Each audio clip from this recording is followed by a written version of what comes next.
विभवांतर का एसआई मात्रक क्या होता है? जूल, वाट, एम्पियर या वोल्ट? तो आपको आंसर बताना है, इसमें फ्यू सेकंड मिलेंगे आपको आंसर बताने के लिए।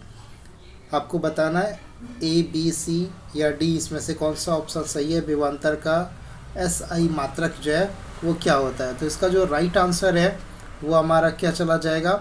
वोल्ट। जो है वोल्ट हमारा क्या होता है? विभवांतर का एसआई मात्रक होता है। ठीक है, अगला क्वेश्चन की तरफ ध्यान देते हैं। अगला क्वेश्चन कहता है विभव का मात्रक होता है, तो एम्पियर होता है, वोल्ट होता है, ओम होता है या वाट होता है, इसमें से आपको बताना है। तो विभव भी का भी ऐसा ही मात्रक क्या होता है? वोल्ट होता है। विभव का ही भी ऐसा ही मात्रक क्या होता है? वोल्ट होता है। तो वोल्ट पर आप लोग क्लिक करिएगा। ठीक है, इसी प्रकार से अगला क्वेश्चन देख लेते हैं। अगला क्वेश्चन क्या कहता है कि 100 वाट तथा 220 वोल्ट के विभव वाले बल्ब के तंतु का प्रतिरोध क्या होगा, आपको बताना है। तो आपको प्रतिरोध इसमें से बताना है कि क्या होगा। देखिए यहाँ पर यह ना थोड़ा सा एरर हो गया है। वो एरर क्या है ये मैं बता दूं कि यहाँ पर ओम लिखा हुआ रहेगा यहाँ पर, और यहाँ पर ओम लिखा हुआ रहेगा। तो टाइपिंग एरर थोड़ा सा हो गया है, जिस कारण से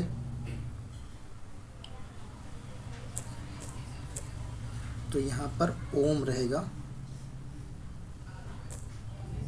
और यहाँ पर भी ओम ही रहेगा। तो आपको इसका आंसर बताना है कि इसका आंसर क्या होगा। तो इसका जो राइट आंसर है वो है बी नंबर ऑप्शन। तो आप लोग बी नंबर ऑप्शन पर इसमें टिक करिएगा। ठीक है, अगला क्वेश्चन देख लेते हैं कि अगला क्वेश्चन क्या कहता है। टंगस्टन निम्नलिखित में से किस ताप पर मिलता है? यानी कि टंगस्टन जो है ना किस ताप पर जो है वो उसका गलनांक जो है ना कौन से ताप पर वो टूट जाता है? इसमें से आप ये गलता है, मिलता है की जगह पर गलता है रहना चाहिए था थोड़ा सा। तो आपको ये आंसर बताना है, इसका आंसर क्या होगा। तो इसका जो आंसर है वो 3000 डिग्री सेल्सियस से जैसे ही ज़्यादा जाएगा तो क्या होगा? गलना प्रारंभ कर जाएगा, मेल्ट हो जाएगा, टूट जाएगा। अगला क्वेश्चन देख लेते हैं कि विद्युत शक्ति का एसआई मात्रक क्या होता है? आपको बताना कि विद्युत शक्ति का जो एसआई मात्रक होता है वो क्या होता है? एम्पियर होता है, वोल्ट होता है, ओम होता है या वाट होता है? तो इसका जो सही आंसर है वो हमारा क्या है? वाट। डी नंबर ऑप्शन है। ठीक है, अगला क्वेश्चन देख लेते हैं। अगला क्वेश्चन क्या कहता है? अगला क्वेश्चन है हमारा कि प्रतिरोध का एसआई मात्रक क्या होता है? तो आपको बताना है जूल होता है, एम्पियर होता है, ओम होता है या वाट होता है? तो इसका जो आंसर है वो हमारा जो है ना डी नंबर ऑप्शन है। डी नंबर देखिए ऑप्शन यहाँ पर लिखा हुआ है, तो डी नंबर ऑप्शन ओम होता है प्रतिरोध का एसआई मात्रक।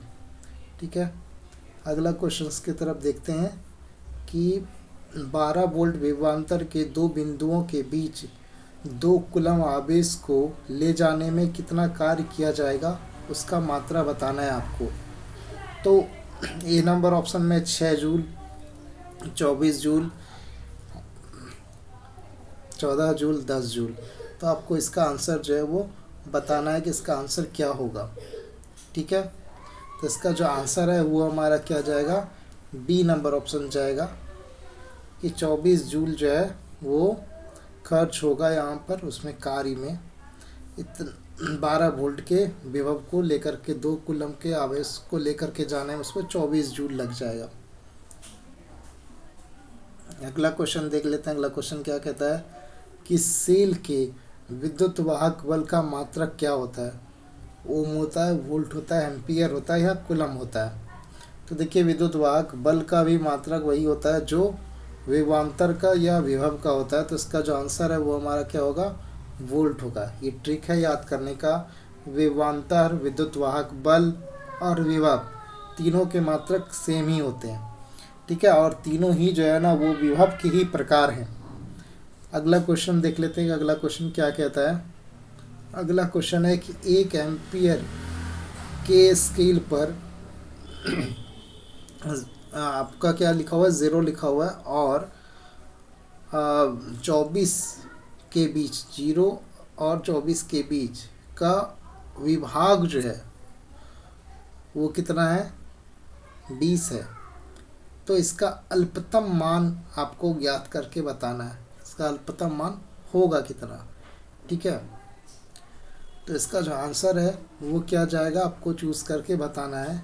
0.1 एम्पियर, 0.01 एम्पियर, 0.2 एम्पियर या 0.02 एम्पियर।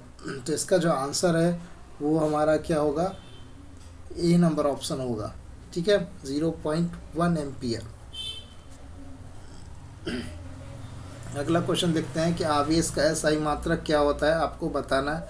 बहुत ही इजी क्वेश्चन है। वोल्ट होता है, ओम होता है, जूल होता है या कुलम होता है, आपको इसमें से बताना है आंसर। तो आवेश का जो एसआई मात्रक होता है वो क्या होता है, कुलम्ब होता है।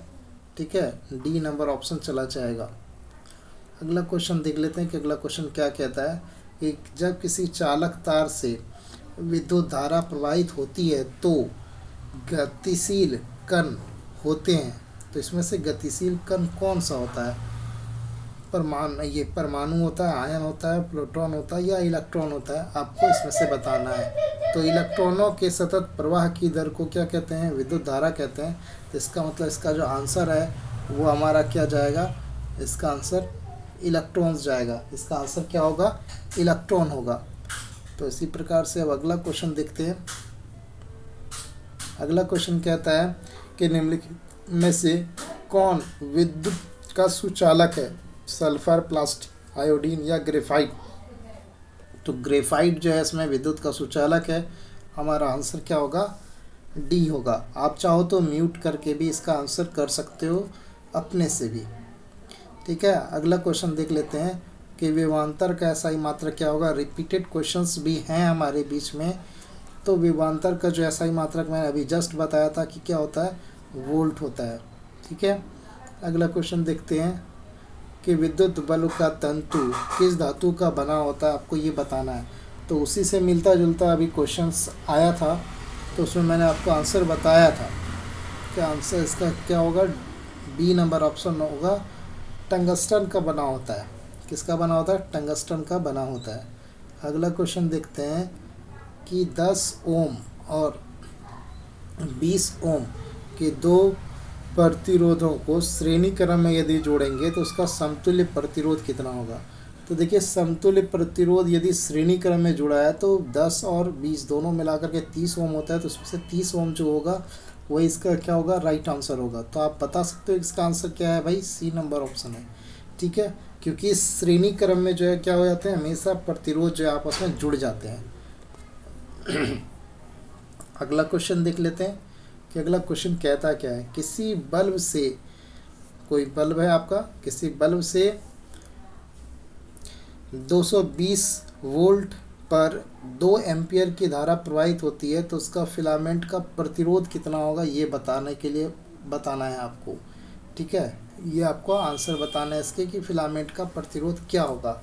ए नंबर ऑप्शन है 55 ओम होगा, दूसरा है 10 ओम होगा, तीसरा हमारा यानी कि सी नंबर ऑप्शन है हमारा 220 ओम होगा, 110 ओम होगा। इसमें से आपको बताना है। तो इसका जो आंसर है वो हमारा डी नंबर ऑप्शन है, 110 ओम जो है इसका आंसर होगा।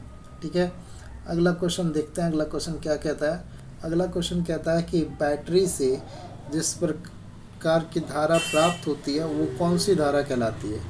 तो एसी धारा कहलाती है, डीसी धारा कहलाती है, एसी और डीसी दोनों कहलाती है, इनमें से कोई नहीं। तो बैटरी से जो हमें प्राप्त होने वाली धारा है वो कौन सी धारा कहलाती है, डीसी धारा कहलाती है, डायरेक्ट करंट कहलाती है। देखिए, धारा जो होता है वो कितने प्रकार के होते हैं, 2 प्रकार के होते हैं।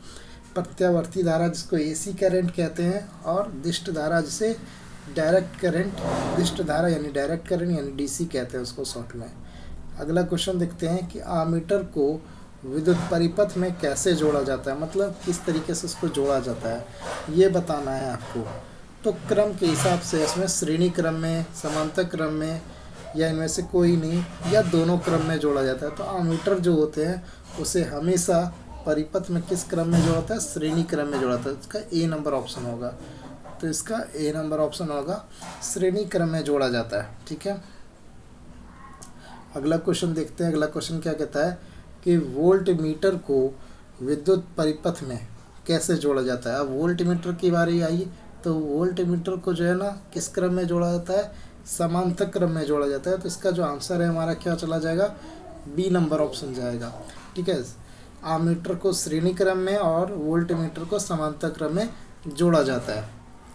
रिपीटेड क्वेश्चंस उसके कैटेगरी वाइज आते हैं, तो आपको याद करने में सहूलियत होगा, तो आप आसानी से उसे याद कर सकते हो। अगला क्वेश्चन देख लेते हैं, विभवांतर मापने के लिए किस यंत्र का प्रयोग किया जाता है। देखो उससे मिलता जुलता है, आपको खुद माइंड में आ गया होगा कि इसका आंसर क्या होना चाहिए, वोल्ट मीटर होना चाहिए। विभवांतर को किससे मेज़र करते हैं, वोल्ट मीटर से मेज़र करते हैं। ठीक है, राइट आंसर है इसका